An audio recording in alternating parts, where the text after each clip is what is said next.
Apa maksud ditidurkan? Betul ke boleh request untuk tak nak tidur? Kalau ditidurkan, pasti mati ke? Saya jawab 3 soalan ni. Assalamualaikum warahmatullahi wabarakatuh. Hai, ada seorang sahabat saya ni, dia tanya, boleh ke pesakit request untuk tak nak ditidurkan? Nak cerita pasal tu, saya nak bagi maksud dulu. Apa maksud ditidurkan ni? Kalau ditidurkan, bermaksud anda perlukan oksigen yang sangat kuat. Jadi maksud ditidurkan ni ada 2 komponen. Yang pertama, diberi bius, sedated. Yang kedua, intubated, dimasukkan tube ke dalam paru-paru.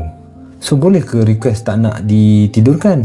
Kalau kita cerita pasal intubated, dia memang hidup dan mati. Kalau anda perlu di intubate, maksudnya anda perlu ditidurkan dengan sedation yang tinggi, supaya anda tak rasa. Kalau anda sedar, sakit buat benda tu, masukkan tiup ke dalam tekak tu, lepas tu kita pakai besi untuk kita nak nampak anak tekak, saluran pernafasan, sakit.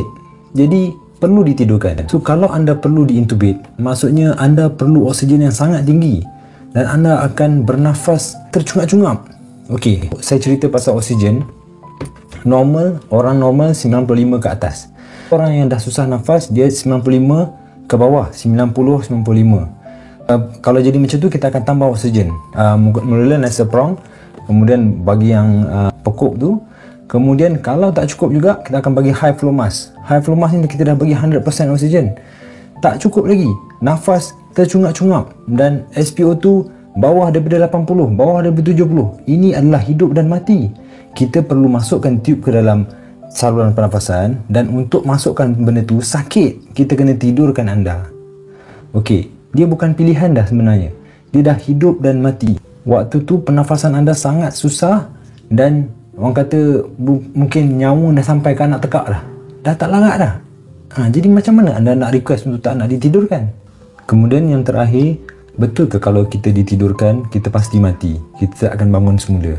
Okey, sebelum zaman COVID, sebelum dan selain daripada COVID, Dr. Bius, Dr. NS dah buat kerja ni setiap hari.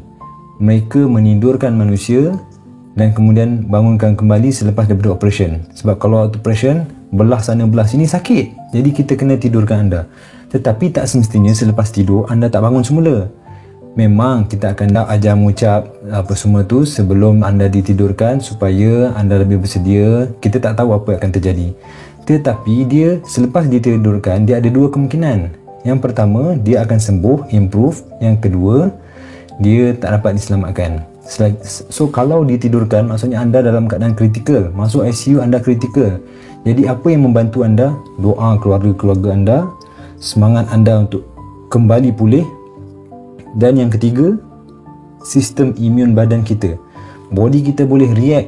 Dia boleh react dengan antibiotik, boleh react dengan ubat-ubat yang kita bagi, boleh improve. InsyaAllah anda akan bangun semula.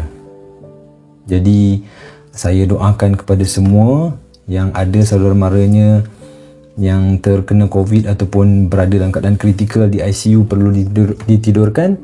Saya doakan permudahkanlah segala urusan, diperbaiki segala masalah kesihatan, insyaAllah sihat semula. Boleh share kepada siapa-siapa keluarga anda